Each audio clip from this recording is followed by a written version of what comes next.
when a woman in paint-stained overalls walked into the lobby of the Meridian Hotel carrying a hand-sewn garment bag held together with duct tape at one corner. The front desk attendant actually stepped back. Not far, just enough to make a point. The lobby of the Meridian was the kind of place where the flower arrangements cost more than some people's monthly rent. Marble floors. A chandelier that looked like someone had suspended 1,000 glass tears from the ceiling.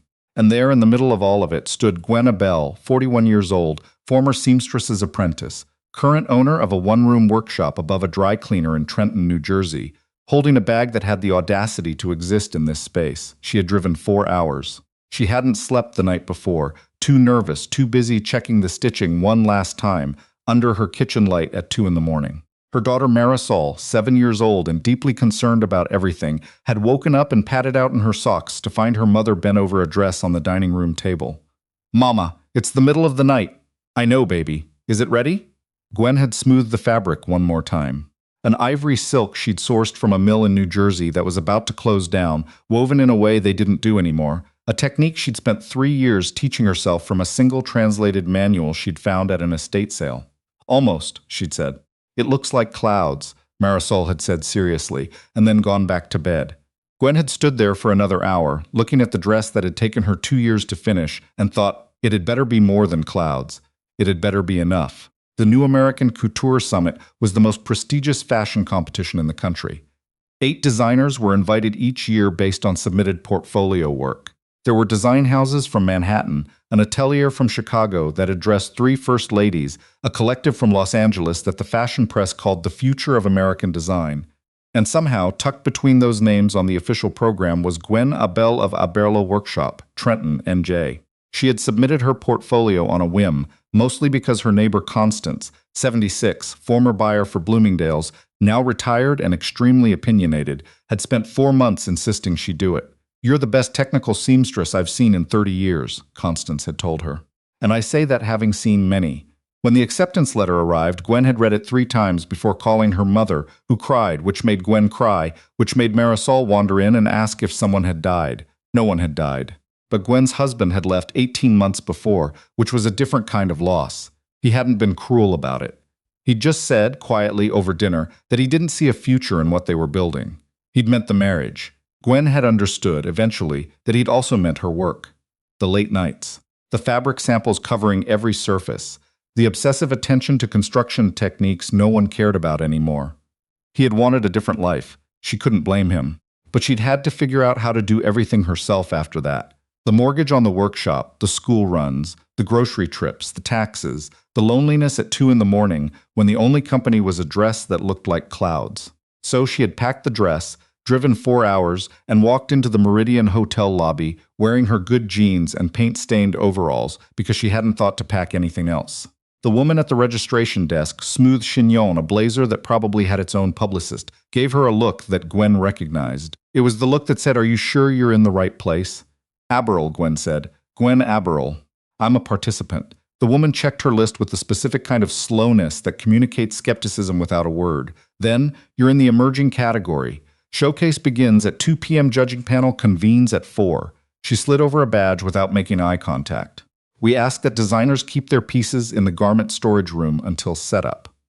Gwen thanked her and started toward the elevator.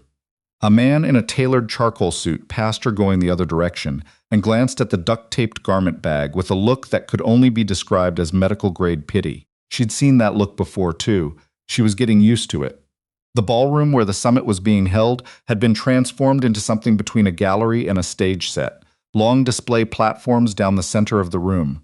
Track lighting angled to make everything look significant. Around the perimeter, design teams from the other 7 houses were setting up their work. Steaming, adjusting, conferring in low voices over tablets displaying their technical specs. Gwen found her assigned space at the end of the row. It was, she noted, near the service exit. She couldn't tell if that was coincidence. She was setting up her small display stand, a single piece, the ivory dress, no team, no assistant, just her and the garment bag, when she heard the voice behind her. "Is this all?" She turned. The woman was somewhere in her late 30s, with the kind of face that photographs beautifully and in person is somehow even more composed. Her name badge said Victoria Harmon. CEO, Harmon Atelier, New York. Gwen recognized the name. Everyone in American fashion recognized that name. Victoria Harmon had built Harmon Atelier from a small downtown showroom into one of the most influential design houses in the country. She had been on the cover of every trade magazine that mattered. She had a reputation for sharp opinions and very little patience for sentiment. Yes, Gwen said. One piece. Victoria looked at the garment bag, then at Gwen's overalls, then at the absence of a team, an assistant, a rack of alternates. Her expression didn't change, but her silence said everything. The emerging category allows single submissions, Gwen added. I'm aware of the rules. Victoria smiled. It was a professional smile, the kind used at industry events when you want to end a conversation without being rude. I'm just surprised. The other emerging designers have multiple pieces. 3 at minimum. A collection tells a story. 1 piece just tells you someone ran out of time. She said it pleasantly. That was the worst part. She said it the way you might remark on weather, as a simple statement of observable fact. Gwen kept her face neutral. She'd had a lot of practice keeping her face neutral in the past 18 months. Or, she said quietly, it tells you someone spent 2 years on one thing instead of 2 months on several things. Victoria raised an eyebrow, slight, controlled, not unfriendly. Well, she said, we'll see. She walked away. Gwen watched her go and stood very still for a moment, then went back to unzipping the garment bag. The dress emerged in pieces. First the hem, then the body, then the neck, ivory silk catching the track lighting and holding it differently than the other fabrics in the room. 2 women from the Chicago atelier glanced over and then looked again, slower the second time. Gwen pretended not to notice. She unhooked the dress and draped it on the stand, adjusting the fall of the fabric until it sat the way it looked at 2 in the morning on her dining room table. Like clouds, Marisol had said. Gwen thought it looked more like something a person would wear when they finally stopped apologizing for who they were. But she was biased. At noon, she went to the hotel cafe and ordered the cheapest thing on the menu, a bowl of soup that cost $14 and arrived lukewarm. She texted Constance that she'd set up. Constance texted back 17 exclamation points and a photograph of herself giving 2 thumbs up in her kitchen, which made Gwen smile for the first time all day. Then she texted Marisol's after-school program to confirm pickup and sat alone at a table near the window, watching taxis move through the city, and tried not to think about how much was riding on the next 4 hours. She had a pattern-making method she'd developed over 8 years that allowed her to work with silk in ways most modern techniques didn't support. Controlling the drape at the construction level rather than the finishing level, building the movement of the fabric into the cut rather than relying on lining or weight. It was slower. It was more technically demanding. It required her to understand the specific properties of each bolt of cloth in a way that took years to learn. When she tried to explain it to a buyer 2 years ago, the woman had nodded politely and then asked if she could produce 60 units in 6 weeks. She couldn't. That wasn't what she did. She didn't know if it ever would be. A man sat down across from her without asking, which was surprising, and said, "The soup here isn't worth it. I'd recommend the bread." She looked up. He was somewhere around 50, with the look of someone who spent time outdoors. Weathered, easy in his own skin, wearing a jacket that had seen better years but was clearly expensive in its construction. His name badge was turned backward on its lanyard. "I'm not trying to sell you anything," he said, apparently reading her expression. "I'm just avoiding the networking cocktails, which are already happening despite it being barely noon." Gwen glanced toward the main hallway. Sure enough, a cluster of people had formed, glasses in hand, the specific low-frequency hum of people being professionally delighted to see each other. "I'm Jeffrey Strand," the man said, flipping his badge around. It said G. Strand, Strand Capital Group. She'd heard of Strand Capital. Most people in the trade show world had. They funded heritage craft businesses, traditional makers, artisan manufacturers, small producers who were doing things the long way and needed money to survive long enough to matter. They were known for being rigorous and for not screwing their founders. "Gwen Aberle," she said. "I know," he said. "I looked at your portfolio when the submission list came out. I wanted to see your work in person." She waited. "The chambered technique," he said. "The integrated drape construction. Where did you learn it?" "An old manual. Translated from French. I found it at an estate sale. That technique hasn't been in commercial use since the 70s. Most mills don't even know it. Most mills don't need it. But you do. I do." He leaned back in his chair, studying her in a way that wasn't uncomfortable. It was the look of someone trying to solve a problem they found genuinely interesting. "What are you trying to build?" he asked. "I want to make garments that are built the right way," Gwen said. "The way things used to be made before fast fashion changed what good enough meant. I want people to buy one dress and wear it for 30 years. That's not a growth model. No, it's a legacy model, if it works." Jeffrey considered that. How many people do you have working with you? In production? Me. He was quiet for a moment. You came here alone. My daughter's in second grade. She has school. Something shifted in his expression, but he didn't push it. Your piece is the one at the end of the row, near the service exit. That would be the one. I walked past it twice this morning. He paused. The third time, I stopped for about 10 minutes. Gwen didn't say anything. I've been in this industry in various capacities for 25 years, Jeffrey said. I know what it looks like when someone is doing something technically significant versus when someone is doing something that looks good in a photograph. Your dress does not especially look good in a photograph. Gwen felt something tighten in her chest. It looks extraordinary in person, he said, which is actually much harder to achieve, and which is what real couture used to mean before the word got applied to everything with a price tag above $300. She let out a breath she'd been holding since somewhere around 8 that morning. I have a lot of questions, Jeffrey said, but I'll wait until after the judging. I don't want to get ahead of the process. That's careful of you. I've made mistakes by moving too fast before. He stood up. The bread, I'm serious. It's from a place in Brooklyn. Someone on staff has taste. He left. Gwen sat with her lukewarm soup and felt, for the first time in 2 years, that something might actually be turning. The judging panel had 5 members. The moderator was a former editor at Vogue who now ran a nonprofit focused on garment worker conditions. The other 4 were a buyer from Neiman Marcus, a textile historian from the Smithsonian, a retail analyst with a background in European couture, and Victoria Harmon. Gwen had not known Victoria was on the panel. She found this out when the moderator introduced the judges at 3:45. She had 15 minutes to process it before her presentation slot. She stood in the hallway outside the ballroom, back against the wall, breathing the way she'd learned to breathe after the divorce. Slowly, all the way down, the kind of breath that reminded your nervous system that you were not, in fact, in danger. A junior staffer walked past with a rack of programs. You're Aberle, right? The staffer said. You're up third. I know, just you? No team? Just me. The staffer nodded with the polite non-expression of someone who had seen everything. They're running 2 minutes ahead. You can go in now if you want. She went in. The presentation space was a cleared section in front of the judge's table. Her display stand had been moved to the center. The ivory dress caught the light differently in here, fuller lighting, the silk doing what silk did when it was cut correctly, moving without being touched as if it had its own quiet logic. She noticed Victoria notice it. The moderator introduced her. Gwen took a breath and began. I'd like to start by being honest about what this is and what it isn't, she said. Her voice came out steadier than she'd expected. This is one dress. It's not a collection. It's not a brand identity document. It's not a vision deck or a scalability plan.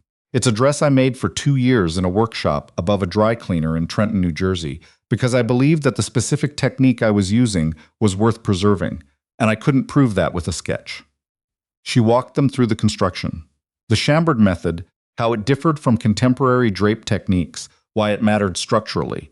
She talked about the silk sourcing, the mill in New Jersey that had been about to close, the decision to buy the last run of that specific weave before the looms were sold. She talked about the integrated construction approach, how there was no lining because the lining was built into the fabric itself, how the dress would move differently at 30 years than it would at 30 days because of how it was cut.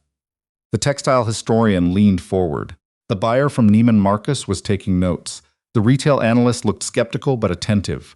Victoria Harmon sat with her hands folded and her expression professionally neutral.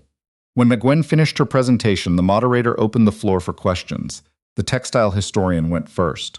He asked 3 detailed questions about the chambord technique. Gwen answered each one precisely, and when he followed up with a technical challenge about tension calibration under wear, she had a specific answer because she had encountered that exact problem in year 1 and spent 4 months solving it.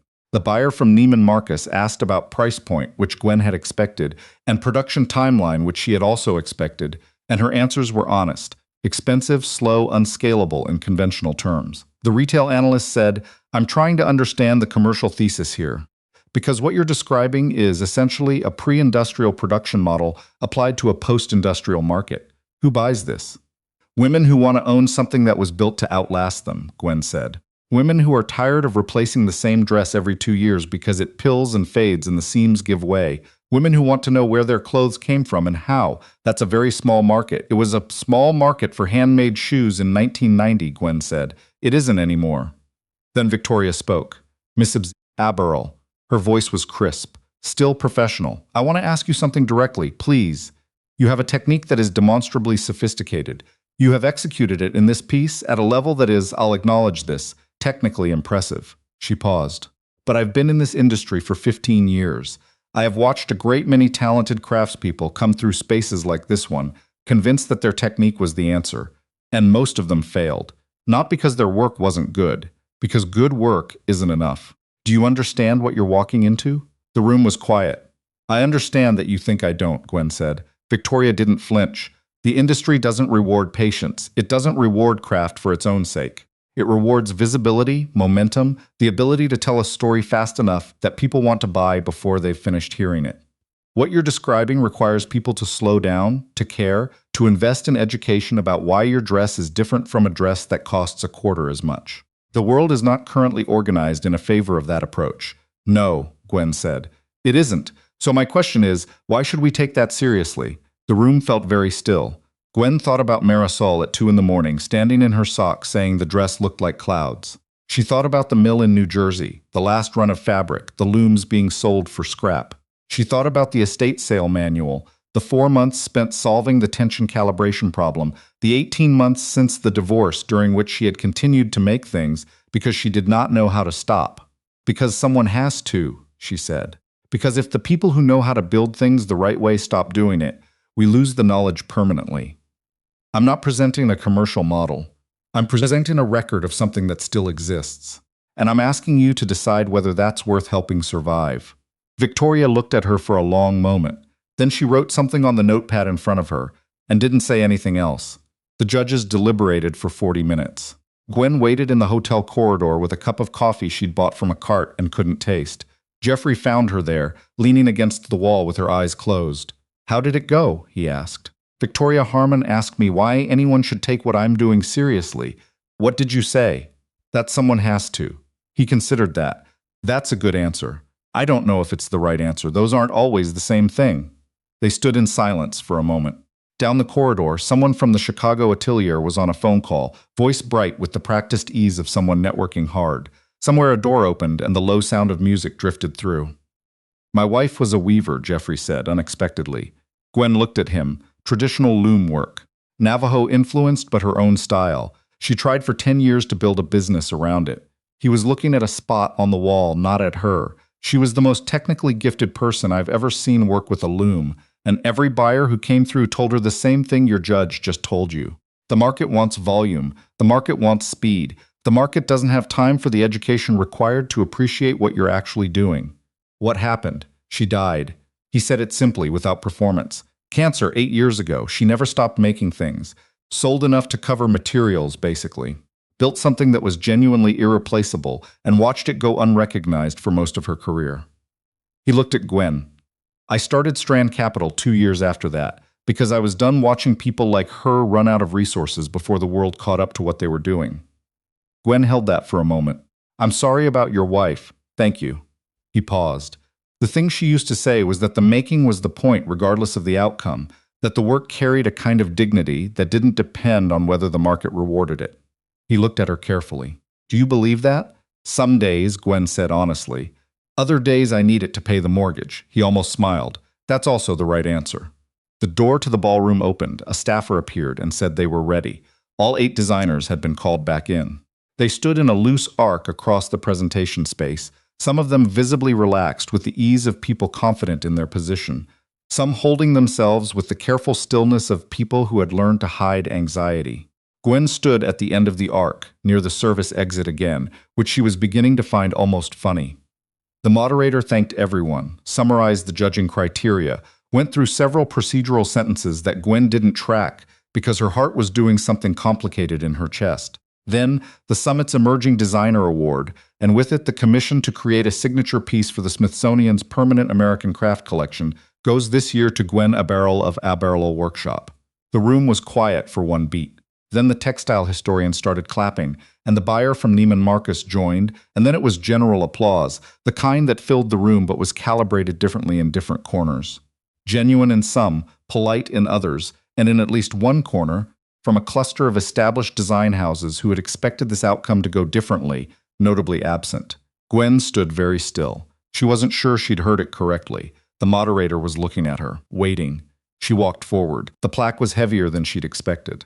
She looked at the moderator, then at the panel. The textile historian was nodding. The buyer from Neiman Marcus gave her a small, real smile. Victoria Harmon met her eyes across the table. Her expression was unreadable for a moment.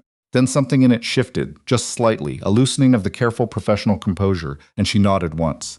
Deliberate, not warm exactly, but honest. Recognition from someone who had spent enough time in rooms like this to know what genuinely impressive work looked like when she saw it, even when it inconvenienced everything she'd expected. Gwen nodded back. After the ceremony, people approached her. A buyer from a boutique in Soho. A journalist from a trade publication. A woman from the Chicago atelier who shook her hand and said with real warmth that the construction on the dress was unlike anything she'd seen in years. Gwen talked to all of them on autopilot, thanking people, answering questions, trying to be present while the volume of what had just happened moved through her like something too large to process in real time. Jeffrey appeared at her shoulder. Congratulations. Thank you. I meant what I said earlier. I have questions. But tonight isn't for that. Tomorrow isn't either. I have to get home, my daughter. Of course. He handed her a card, a plain one, just the Strand Capital name and a phone number. When you're ready. No pressure, no timeline. She took the card. Can I ask you something? Yes. Why are you here? At a fashion competition. You fund craft businesses, I know, but my wife loved clothes, he said simply. She would have walked through this entire event in complete rapture. I come to things like this partly because I find things worth funding, and partly because, he paused, because it's the closest I get to being somewhere she would have been happy. Gwen didn't know what to say to that, so she just said, thank you for the bread recommendation. It was actually very good. He laughed, and it was a real laugh the kind a person makes when they've been carrying something heavy and put it down for a moment. Safe drive back. She found Victoria Harmon near the exit 20 minutes later, coat already on, preparing to leave. Miss Aberle. Victoria stopped when she saw her. Congratulations. It was a deserved outcome. Thank you for saying that. After what you said during the questioning, I wasn't sure which way you'd go.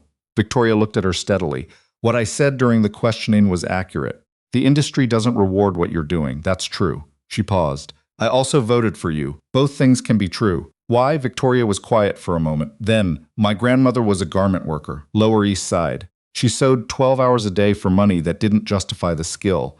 She adjusted the strap of her bag, a small gesture that looked like it was covering something larger. I built Harmon Atelier because I wanted to create something that treated craft as worthy of serious investment. Somewhere along the way, I became what I built, which means I became a business, and forgot to keep being the person who remembered why the business started. She looked at the ballroom, at the remaining people, at the dress still on its stand in the center of the room, catching the track lighting in its quiet, precise way. Your work reminded me of something. I don't know yet what I'm going to do with that, but I wanted you to know. Gwen thought about what Jeffrey had said, about watching talented people run out of resources before the world caught up with them. She thought about the mill and the looms and the translated manual. She thought about Marisol in her socks at 2 a.m, looking at something she didn't have words for yet and calling it clouds. For what it's worth, Gwen said, I think remembering is the first step. Victoria looked at her. Something in her expression, the composed surface of it, cracked slightly, not dramatically, just enough to show that there was a human being underneath the professional architecture who was thinking about something she hadn't thought about in a while. Maybe, she said. Then, take care of that technique. Don't let anyone talk you out of the slowness. The slowness is the point. She left before Gwen could respond. The drive home took 4 hours. Gwen's phone had 15 messages she hadn't opened yet. Constance had called twice. The after-school program had texted a photo of Marisol eating a snack with the caption, "She made a friend today." Gwen looked at the photo at a red light and had to wait a moment before she could drive again. The plaque was in the back seat next to the garment bag. She'd told Marisol it was a competition. She hadn't told her it was for the Smithsonian because she hadn't wanted to say a thing that big out loud before she knew whether it would happen. She was still getting used to the idea that it had. The workshop was dark when she got home. The dry cleaner closed below, the street quiet. She carried the garment bag up the stairs, laid the dress carefully on the work table, and stood looking at it in the yellow light from the single overhead fixture. Her phone buzzed. Jeffrey Strand. Safe drive? Hope it wasn't too bad. Talk whenever you're ready. No rush. She thought about what he'd said about his wife, about the loom work that went unrecognized, about starting Strand Capital as a way of continuing something that had been interrupted. She texted back, "Made it. Thank you for today. Ready to talk when you are." Then she went to pick up Marisol, who burst out of the after-school program already talking about the friend she'd made, a girl named Ida who liked horses and had given her a drawing of one.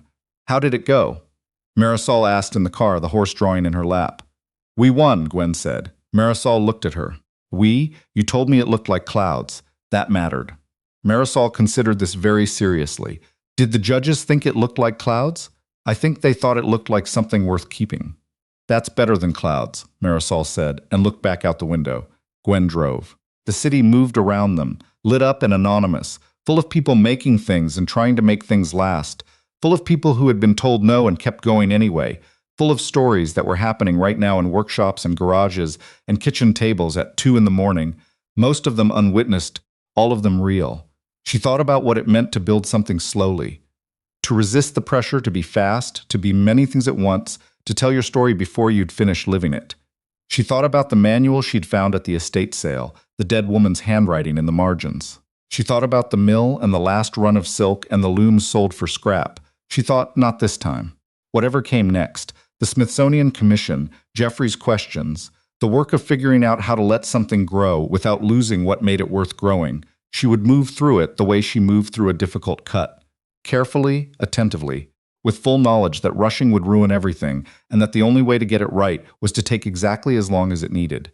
The dress was in the back seat, one piece, 2 years, duct tape on one corner of the bag. It was enough. It was exactly enough.